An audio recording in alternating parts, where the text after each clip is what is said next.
Buenas tardes, mi nombre es Edwin Quintero, soy internista nefrólogo intervencionista, soy el director médico de la clínica de Averum aquí en Galicia, España, y gracias por la invitación a este magno evento. Hoy estoy en la otra cara de la moneda como participante, conferencista, y gracias al grupo que encabezó este año, el doctor Iván, Juan Diego y obviamente a Paola, que son un grupo que hace posible el desarrollo de este simposio. Vamos a hablar hoy sobre el papel de la albuminuria como variable de impacto en pacientes con hipertensión y diabetes. En cuanto al término de microalbuminuria, recordemos que este fue abolido porque digamos que minimizaba el impacto o la importancia que los médicos nosotros le dábamos al papel de la albuminuria en la orina. Por esa razón, en el 2012 se categorizó y se diferenció el término microalbuminuria como albuminuria y lo clasificamos en tres: A1, A2 y A3. Recordemos que A1 es menor de 30 miligramos por gramo, también se llama normal o levemente incrementada. A2 es de 30 a 300 miligramos por gramo, que es moderadamente incrementada, y A3 es severamente incrementada o macroproteinuria por encima de 300 miligramos por gramo. Entonces, vamos a abolir el término de microalbuminuria. En cuanto a aclarar los puntos técnicos, recordemos que el dipstick tiene muy mala sensibilidad para detectar albúmina. Sin embargo, hay algunos test de última generación que pueden eventualmente, con una muy buena sensibilidad y especificidad, detectar la albúmina. Se vuelve positivo usualmente cuando está por encima de 300 a 500 miligramos al día. Por eso no es una muy buena herramienta. Normalmente la excreción, digo normalmente porque eventualmente vamos a tener algunos factores de mal pronóstico, incluso con albuminuria por debajo de 30 miligramos por día y eventos cardiovasculares. La excreción de albúmina persistente por encima de 30 a 300 miligramos por día, lo consideramos también albuminuria, y la albuminuria por encima de 300 miligramos al día la llamaremos macroalbuminuria. Un punto interesante es algunas variables que pueden afectar o pueden falsamente positivizar la albuminuria. Dentro de ellas tenemos la fiebre, la infección, el ejercicio, la falla cardíaca descompensada, inflamación severa, un muy pobre control glicémico con glicadas usualmente por encima de 8, una hipertensión no controlada con sistólicas por encima de 160 y una dislipidemia a expensas de LDL por encima de 120 miligramos por decilitro. Pero recordemos que aunque pueden ser falsos positivos, podrían ser también expresión de órgano blanco alterado en el caso de la hipertensión, por ejemplo, muy mal controlada, o en el caso de la diabetes. ¿Cómo definimos la albuminuria? La albuminuria la definimos como 2 o más muestras con una albuminuria por encima de 30 miligramos por gramo que persista por más de 3 a 6 meses. Tiene una sensibilidad del 100% y se asocia a un mejor test predictivo sobre eventos renales con un HR de 4.3 al comparando con albuminuria en orina 24 horas, que aunque sigue siendo un factor de mal pronóstico, el HR tiene menos impacto como tal al compararlo con la relación albuminuria-creatinuria en una muestra aislada de orina. Ahora bien, ¿en qué momento debemos cuantificarla? Son 3 los grandes estudios en los cuales se ha establecido que quizás la que mejor reproducibilidad tiene es la primera orina de la mañana. Sin embargo, no significa que no podamos realizarla en el transcurso del día. Tengamos esto en consideración, que si, por ejemplo, por X o Y razón, hacemos una albuminuria a las 2, 3, 4 p.m. en una muestra aislada, en el siguiente test, para confirmar que sí tiene albuminuria, debe ser a la misma hora. Por lo tanto, la recomendación definitivamente es que lo hagamos en la primera orina de la mañana. Fíjense lo importante, esto es algo que salió hace 15, 20 días quizás, es que tenemos que identificar factores de riesgo para realizar albuminuria. Por ejemplo, los más frecuentes: hipertensión, diabetes, enfermedad cardiovascular o una historia familiar de enfermedad renal crónica. Pero hay otros factores de riesgo que también podemos considerar para evaluar como tamizaje en este caso no a pacientes sanos, sino pacientes enfermos, ¿cierto? Como por ejemplo pacientes con enfermedades sistémicas que comprometan el riñón, clásicamente el lupus eritematoso sistémico, la obesidad, ¿sí? Anomalías genéticas como la enfermedad autosómica poliquística dominante, algunos pacientes que tengan algún tipo de o hayan estado expuestos a sustancias nefrotóxicas, etcétera. Bueno, muy importante también, los pacientes que hayan desarrollado una lesión renal aguda. Al yo tener esos factores de riesgo, evaluamos el test. El test con mayor sensibilidad es la relación albuminura-creatinuria, ¿sí? Vamos a obviar en este caso, en algunos casos quizás se debe hacer la albuminura a la proteinuria, pero para tamizaje, diagnóstico, seguimiento, la relación albuminura-creatinuria vamos a hacer la orina. Si está por encima de 30 miligramos por gramo, la repetimos a los 2-3 meses. Si persiste por más de 3 meses, aquí ya hace la importancia, ya que si yo tengo una albuminuria por encima de 30 miligramos por gramo que persista por más de 3 meses, el paciente tiene una enfermedad renal crónica. Y como tal, debo tratarla en el contexto, obviamente, si el paciente tiene hipertensión, si el paciente tiene diabetes, o tratar la condición de base. No significa que debo tratar a un paciente que no tenga ninguna condición anormal y que por una u otra razón tenga albuminuria. Siempre se le debe evaluar la causa como tal. Limitaciones, tratamos de establecer que sea la primera muestra de la mañana. Recordemos que se debe evitar el ejercicio 24 a 48 horas previamente porque puede aparecer más proteinuria, porque pueden aparecer otras proteínas de absorción a nivel tubular, porque pueden aparecer hematíes, etc. La masa muscular, recordemos que para pacientes con gran masa muscular subestima debido a que el denominador, en este caso la creatinina, la creatinuria, puede estar incrementada, por lo tanto la subestima, o en pacientes caquéticos la sobreestima, o también en mujeres podría eventualmente sobreestimar la relación albumino-creatinuria. Pero es lo que tenemos y tenemos que hacerlo. Y la reproducibilidad, ojalá que es de A, por lo menos que sean cambios menores del 30%. Ahora bien, fíjense que la albuminuria es sencillamente el pico del iceberg. Para muchas patologías es frecuente esta diapositiva, pero para esto sí que es importante porque miren cómo la albuminuria puede ser una expresión de un daño de órgano blanco severo sistémico, como en el caso de la diabetes, un daño de órgano sistémico, como en el caso de la hipertensión arterial, la obesidad, la disfunción endotelial o el paciente con dislipidemia, o peor aún, nuestro paciente enfermo renal crónico que quizás cumple toda esta serie de variables que conllevan a un peor pronóstico. Ahora bien, correlación de albuminuria en pacientes con diabetes mellitus tipo 2 es un hallazgo muy frecuente. En la población con diabetes tipo 2 se puede encontrar hasta el 25 al 40% de albuminuria moderada incrementada o persistente con un diagnóstico después de 10 años de haber sido diagnosticada la enfermedad. Es más frecuente en asiáticos que en hispánicos y en el momento del diagnóstico puede presentarse hasta en el 17% de los casos, siendo incluso de peor pronóstico. La edad definitivamente es un factor de riesgo para desarrollar albuminuria, ya bien sea por disfunción endotelial per se y más aún si se acompaña de otras patologías como la hipertensión arterial. En este estudio del UCAPDS, en el cual encontraron que la prevalencia de la albuminuria severa incrementada a los 10 años de diagnóstico de la diabetes era el 5.6% y a los 10 años de diagnóstico de albuminuria moderada incrementada era el 25%. Por lo tanto, el riesgo definitivamente de pasar de albuminuria moderadamente incrementada a severamente incrementada es de 2.5% por año, llegando a ser casi del 25% a los 10 años, siendo obviamente esto un peor pronóstico. En ese estudio de pacientes que tenían albuminuria severamente incrementada en un seguimiento de 4 años de 1.250 pacientes, se evaluó la progresión de enfermedad renal crónica. Pacientes inicialmente con función renal normal hasta una creatina de 1.8 miligramos por decilitro. ¿Qué encontraron?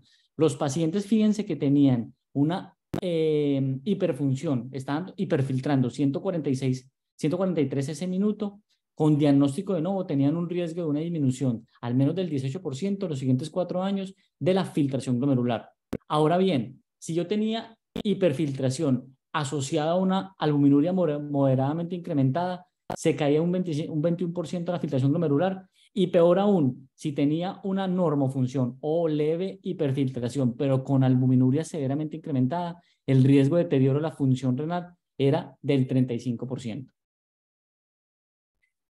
En ese estudio japonés muy interesante, 210 pacientes, un seguimiento de 10 años, se encontró que en los pacientes con un control adecuado de hipertensión, con un control glicémico adecuado y con el uso que tenían crónicamente esos pacientes, crónicamente lo llamaban ellos por encima de 6 meses, de IECAS y ARA2 en pacientes con diabetes diagnosticada y en presencia de albuminuria moderadamente incrementada, se evaluó lo siguiente, que el 21% pasaba de albuminuria moderada a albuminuria severamente incrementada y que un 54% podía tener regresión. Esa regresión se asociaba a una disminución en la hospitalización, a una disminución en los eventos renales y a una disminución en la progresión propia de la enfermedad renal crónica. La mortalidad aumentó casi en el doble en los pacientes que desarrollaban albuminuria versus los pacientes que regresaban a la normoalbuminuria, diagnosticada como una albuminuria menor de 30 miligramos por gramo. Ahora bien, con los diabetes tipo 1, en la población con diabetes tipo 1, el riesgo de desarrollar albuminuria moderada incrementada a los 15 años de diagnóstico es del 28%, pero puede encontrarse en los primeros 5 años después del diagnóstico de la diabetes tipo 1. Y esto sí que se desarrolla o sí que se asocia a un peor pronóstico. La prevalencia es del 57% a los 30 años de diagnóstico y la biopsia renal puede variar, puede tener una biopsia completamente normal en casos de albuminuria leve o moderada o una biopsia con un severo deterioro de la función renal, con un severo hallazgo de cronicidad que le va a dar un peor pronóstico. Ahora bien, el riesgo de progresión y de deterioro de la función renal, en este mismo caso, en este estudio, por ejemplo, con 18 años de seguimiento en 1.441 pacientes con diabetes tipo 1, se encontró lo siguiente, fíjense, si yo tengo albuminuria severamente incrementada, yo tenía 50% más de riesgo de deterioro de la función renal cuando lo comparaba con los pacientes que tenían una albuminuria moderada o no albuminuria. Sin embargo, la tendencia obviamente con el tiempo es que deteriore la función renal, pero el peor pronóstico definitivamente fueron los que pasaron de moderada a severa y persistían en el tiempo. Y también hay otros factores asociados, ¿cierto? No solo la albuminuria, que condicionan un peor pronóstico de vida, como por ejemplo un mal control glicémico, un mal control de la presión arterial, un incremento per se de la albumina creatinina en el momento del diagnóstico, una tasa de filtración glomerular alterada en el momento del diagnóstico, el sobrepeso y los lípidos alterados. Ese es un estudio muy interesante y lo que quiero resaltarles allí es que los pacientes que tenían microalbuminuria, a medida que se incrementaba en el tiempo, ¿cierto? En el tiempo, la albuminuria, fíjense cómo se manifestaba más frecuentemente la hipertensión arterial, pero no solo se manifestaba más frecuentemente, sino los niveles de presión arterial estaban mucho más aumentados versus los pacientes que tenían unas concentraciones de albuminuria bajas. En ese estudio, por ejemplo, tratamos de correlacionar la albuminuria moderadamente incrementada y enfermedad cardiovascular. El estudio HOPE, que lo conocemos, yo creo que la gran mayoría de los que tratamos pacientes con enfermedad crónica, se evidenció que había un incremento en el riesgo relativo de infarto de miocardio, stroke, muerte cardiovascular casi en el doble de los pacientes que tenían albuminuria definida por encima de 30 miligramos a 300 miligramos por gramo y los pacientes casi en el doble también sin evidencia de diabetes, el simple hecho de tener la albuminuria presente. En el estudio LIFE, que aquí ya no solo son los pacientes que están en A2, sino en pacientes que están en A1. Eran pacientes hipertensos, con hipertrofia ventricular izquierda y se tamizó o se siguió la cohorte de pacientes que tenían una albuminuria por lo menos de 10 miligramos por gramo. ¿Qué se encontró? Entonces, fíjense, en 7.143 pacientes sin diabetes, el punto de corte era 10 miligramos por gramo y 1.063 diabéticos, el punto de corte era de 29 miligramos por gramo. Todos fíjense que estaban en A1. y se estableció por cuartiles y encontraron que por cada 10 miligramos por gramo al año de incremento de la línea de base, aumentaban un 57% el riesgo de infarto, de stroke en un 98% y de muerte cardiovascular en un 95% de riesgo también. Y en los diabéticos aumentaban un 39% el riesgo de IAM y de stroke y de riesgo de muerte de origen cardiovascular un 50%. En ese estudio, también muy importante, tratando de correlacionar la albuminuria moderadamente incrementada y enfermedad cardiovascular, el estudio prevé más de 40.000 pacientes. Establecieron que en esta cohorte de 7.380 pacientes seguidos por 6 años, unos pacientes no desarrollaron albuminuria y 885 sí desarrollaron albuminuria, y en ese caso eran pacientes con una creatinina de 1.1 miligramos por decilitro y eran pacientes con una creatinuria una albuminuria que era evaluada en orina 24 horas. Aquí no hicieron relación albumino-creatinuria. Establecida por encima de 50 miligramos al día, con alteraciones en el segmento ST. Y se encontró que nuevamente, cuando el paciente desarrollaba albuminuria versus el paciente que no desarrollaba albuminuria, tenía un riesgo casi de 7 veces más de muerte de origen cardiovascular. Y esto lo empeoraba si el paciente tenía hipertensión arterial, dislipidemia, obesidad, tabaquismo u obesidad o hipertensión arterial. Hay un incremento progresivo del riesgo relativo de mortalidad cardiovascular de 1.35 por cada duplicación en la excreción de albúmina urinaria. Por eso nuestro target definitivamente debe ser tratar de disminuir la albuminuria. Ahora bien, estudios con pacientes con normoalbuminuria o la albuminuria levemente incrementada. Está este estudio, el primero, que es el estudio, un estudio en Copenhague que se hizo con 2.726 pacientes. Eran pacientes con enfermedad coronaria y muerte, hipertensos y diabéticos, y se siguió en 6 años. Y encontraron que desde el cuartil, por encima de 6.9 miligramos por gramo, aumentaba el riesgo de muerte de origen cardiovascular y de todas las causas casi en el doble. Y fíjense, estamos hablando desde 6.9 miligramos por gramo. Y en el estudio Framingham también fueron 5.840 pacientes, en este caso no eran hipertensos, no eran diabéticos, se siguió también en 6 años y encontraron que el punto de corte de 7.9 miligramos por gramo hacia arriba se asociaba a mayor eventos cardiovasculares al compararlos con pacientes por debajo de 7.8 miligramos por gramo, y que también, parecido al evento, al estudio previo, el desarrollo de hipertensión arterial se asociaba también a medida que incrementaba la albuminuria. En este caso, por ejemplo, fíjense cómo el punto de corte para establecer el diagnóstico de enfermedad renal crónica son 30 miligramos por gramo, pero también tratando de establecer como el punto de normalidad, como 10 miligramos por gramo, se ha asociado también el incremento en el riesgo de muerte cardiovascular desde 5 miligramos por gramo en adelante. Ahora bien, la progresión de albuminuria severa incrementada y la relación con la filtración glomerular. El riesgo de progresión es del 34% en los siguientes 7.5 años de seguimiento. Y aquí una cosa muy interesante. Parece haber un punto de no retorno los pacientes que pasan de albuminuria moderada incrementada a albuminuria severa incrementada. Y fíjense en este estudio de 2 años de seguimiento que los pacientes que tenían albuminuria severamente incrementada tenían mayor riesgo de una significativa de deterioro de la función renal al compararlos con los pacientes que tenían albuminuria moderadamente incrementada. Pero no solo eso, la albuminuria, fíjense que también es un factor asociado de desarrollo de retinopatía y segundo, neuropatía, en el caso de los pacientes con diabetes. Pero también hay otras variables asociadas con el incremento de la albuminuria, como lo es, por ejemplo, los pacientes que tienen una glicosilada no en metas y los pacientes que tienen una hipertensión sistólica principalmente por encima de 160 milímetros de mercurio. Igualmente, es el mismo estudio que hemos hablado previamente, 2 años de seguimiento de los pacientes que tenían albuminuria severamente incrementada y que tenían estas variables, tenían definitivamente un peor pronóstico y mayor riesgo de desarrollo de progresión de enfermedad renal crónica.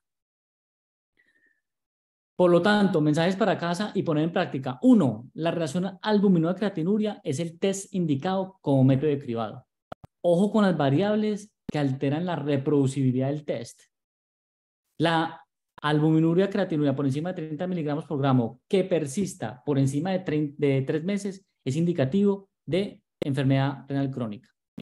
Y no solo la albuminuria por encima de 30 miligramos por gramo o A2, sino fíjense también valores desde 7.9 miligramos por gramo en alguna cohorte de pacientes que se asoció a un peor pronóstico y un aumento en la mortalidad. No es costo efectivo tamizar a la población sana. Eso que quede totalmente claro, que no tenemos que salir aquí a hacer albuminuria a todos los pacientes, sino a los factores de riesgo principales que dijimos en la quinta, sexta diapositiva. Definitivamente, no se da el tratamiento a pacientes sencillamente con albuminuria creatinúria elevada, sin el diagnóstico de una enfermedad sistémica que afecte como tal la disfunción tubular o que afecte el glomérulo o que mucho menos no tengan hipertensión ni diabetes.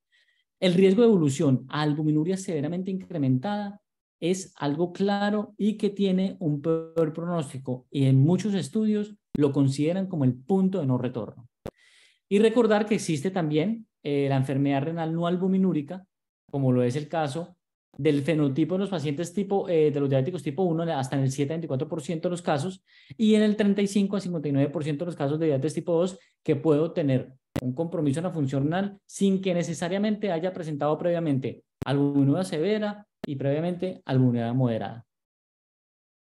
Muchas gracias.